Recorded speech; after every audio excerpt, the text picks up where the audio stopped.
Hello বন্ধুরা, তোমরা সবাই কেমন আছো? আশা করি ভালো আছো, সুস্থ আছো। তো আমিও ভালো আছি। মৌসুমি অফিসিয়াল চ্যানেলে তোমাদের সবাইকে স্বাগত জানিয়ে আজকে চলে এলাম ডেলি ব্লগ নিয়ে। তো দেখো, ফার্স্টে কড়া বসিয়েছি, কড়াতে তেল দিয়েছি আর তেলটা গরম হচ্ছে।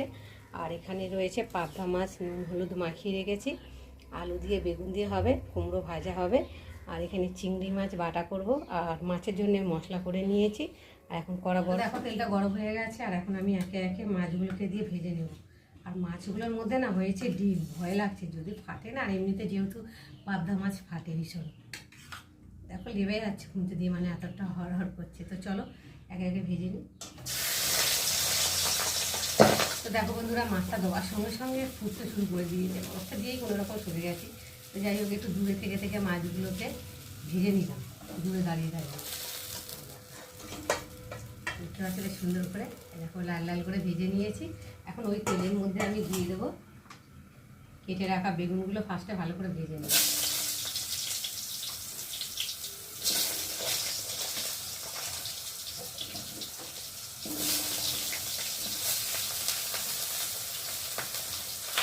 আলুটা চাপা পড়ে গেছে বেগুনগুলো দিয়ে।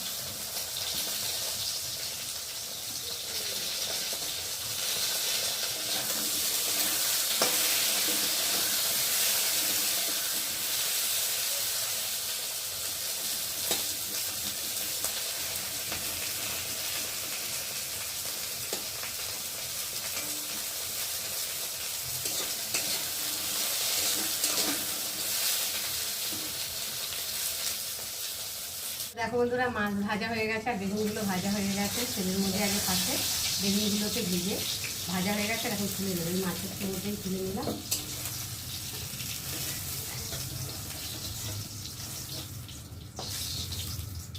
তারপর বেগুনগুলো তুলে নিয়ে আর এখন মাছের ঝোল বসাবো। তার জন্য ফার্স্টে আমি দিয়ে দেবো অল্প করে তেল। তেল রয়েছে, দেখো এবার দিয়ে দেবো কালো জিরে। কালো জিরাটা একটু নেড়ে নেব, নেওয়ার পরে কেটে রাখা আলুগুলোকে দিয়ে কালো জিরের সাথে ভেজে নেব।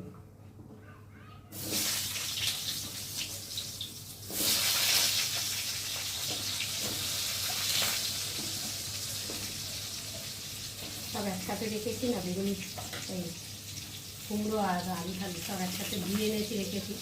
এখন একটা একটা করে ফুলকপি দিয়ে দেবো। এখানে ফার্স্টে আলুগুলোকে ভেজে নেব। তো দেখো, আলুটা বেশ লাল লাল করে ভেজে নিয়েছি। আর এখন আমি দিয়ে দেবো স্বাদ অনুযায়ী নুন, দিয়ে দেবো হলুদ গুঁড়ো, দিয়ে দেবো আদা বাটা, জিরে বাটা, দিয়ে দেবো টমেটো কুচি, দিয়ে দেবো কটা কাঁচা লঙ্কা, দিয়ে দেবো লঙ্কার গুঁড়ো,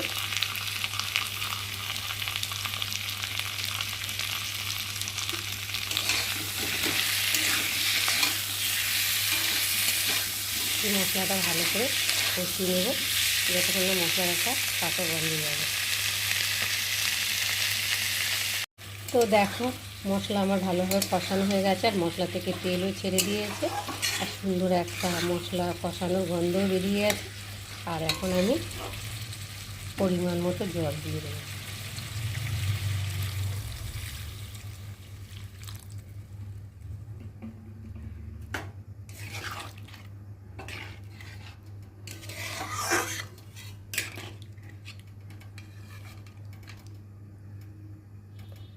দিয়ে এখন ঝোলটাকে ফুটিয়ে নেব। তো দেখো, ঝোলটা ফুটে গেছে। আর এখন আমি ভেজে রাখা মাছ আর বেগুনটাকে একসাথে দিয়ে ঝোলের মধ্যে ফুটিয়ে নেব।